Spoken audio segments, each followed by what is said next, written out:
part 2 guys. So, ilalagay na natin sa freezer. Back to freezer. Ilalagay na natin sa freezer. Uy, Kami din. Ako din. Oh? Ako.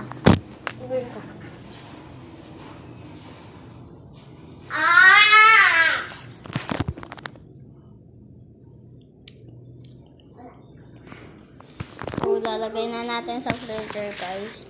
Ganito.